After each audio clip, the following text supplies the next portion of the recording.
Misteri Gumitir Pasar Setan dan patung gandrung menari di alas Gumitir. Sejak zaman dahulu, Gunung Gumitir menjadi jalur penghubung terdekat antara Kabupaten Jember dan Kabupaten Banyuwangi.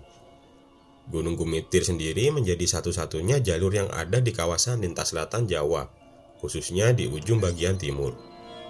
Melewati jalur ini, Anda akan melewati alas Gunung Gumitir, yang meski kini telah banyak berdiri warung-warung makan, tetapi tidak mengurangi keangkeran alas Gumitir. Ya, angker adalah kata pertama yang terbesit ketika Anda melalui jalur ini. Medan untuk melewati kawasan Gumitir ini bisa dibilang mengerikan.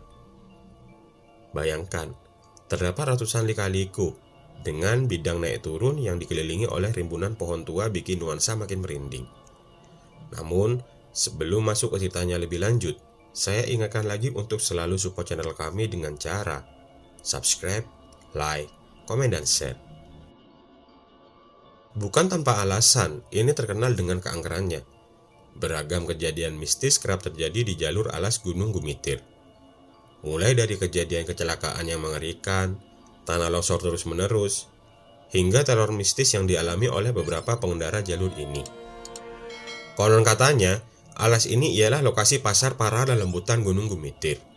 Tak jarang para pengendara yang melintas seorang dinampai kegiatan dari pasar setan ini. Seperti cerita Harun. Harun bersama keluarganya yang saat itu sedang dalam perjalanan mudik, melewati alas Gumitir pada pukul 2 dini hari. Dan mereka seolah melewati pasar yang penuh dengan pedagang makanan. Anak Harun pun merengek, ingin membeli jajan di pasar itu.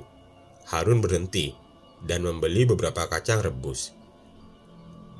Setelah membukanya, ternyata bungkusan kacang rebus itu berisi kembang 7 rupa yang biasa digunakan untuk sesajen. Kejadian serupa kerap dialami oleh pengendara yang melintas jalur alas Gumitir. Karena melihat pasar setan tersebut, mereka seolah merasa pasar itu terlihat normal. Anehnya, rasa kecurigaan baru muncul setelah melewati pasar, semacam terhipnotis. Bahkan beberapa kisah menceritakan bahwa siapa saja melewati hutan ini dan membawa benda pusaka, otomatis pusaka tersebut akan hilang dengan sendirinya. Ada yang meyakini jika benda-benda mempunyai energi spiritual akan ditarik ke dalam hutan angker Gumitir. Banyak yang tak menyadari, sudah pasti alas Gumitir ini menyimpan banyak sekali benda-benda yang ditinggal di sini. Rentetan kejadian misteri di alas Gumitir melengkapi kisah misteri Gumitir yang kerap kali dikaitkan dengan arwah-arwah pekerja paksa yang meninggal saat membangun jalur alas Gumitir. Banyak dari pekerja paksa ini meninggal karena kelaparan, karena bekerja terus-menerus tanpa mendapatkan upah dan makanan yang layak. Penduduk sekitar percaya bahwa arwah-arwah tersebut masih di sana dan menjadikan alas Gumitir adalah rumah. Ada juga beberapa kisah dari para pekerja terowongan kereta api Merawan yang mengakui sering mengalami hal yang tidak wajar di sekitar terowongan. Seperti munculnya suara-suara tangisan orang minta tolong, bayangan sosok pekerja yang compang-camping di sepanjang jalur terowong terlihat, dan lain-lain. Konon sosok mereka adalah para pekerja paksa yang mati kelaparan akibat Romusa. Dahulu saat pembangunan terowongan, diyakini memakan korban ratusan orang.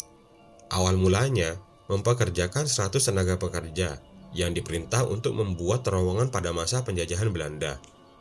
Namun yang selamat hanya 5 orang. Sungguh ironis sekali. Ratusan mayat tergeletak menderita saat pembangunan jalur itu. Alas Gumitir juga menjadi tempat pembuangan mayat-mayat anggota PKI. Konon mayat anggota PKI ini dibuang dan disebar di beberapa tempat di alas Gumitir. Kira-kira lokasi pembuangannya berada di waktu Gundang, yang mana merupakan titik tertinggi jalan raya lintas Gumitir. Selain pasar setan, alas Gumitir juga menjadi lokasi berdirinya patung gandrung ikon Banyuwangi. Patung gandrung ini dibangun sebagai penanda bahwa pengendara telah memasuki kota Banyuwangi. Bukan sekedar patung. Banyak saksi yang mengatakan bahwa mereka melihat posisi tangan patung gandrung ini berubah-ubah, seolah sedang menari. Selain jalanan, Gumitir juga punya bangunan horor. Bangunan ini sudah banyak sejak era Belanda. Sekarang sudah menjadi milik PTPN. Nah, bangunan ini adalah villa. Karena ada di kawasan Gumitir, artinya bangunan ini punya panorama yang indah banget. tapi sekaligus juga horor ya. Dulunya, bangunan villa ini masih digunakan untuk tamu PTPN, tapi lama-kelamaan bangunan villa itu terbengkalai begitu saja. Bukan tanpa sebab, karena banyak banget kejadian mengerikan saat menginap di situ. Yang paling sering terlihat adalah hantu noni Belanda, yang kerap kali menampakkan diri di sekitar kawasan bangunan tua tersebut. Banyak orang sekitar villa yang percaya kalau di bangunan itu ada istana makhluk astral. Lebih horornya lagi, di kawasan tikungan tepat di depan jalan villa itu, sering ada kecelakaan yang memakan banyak korban.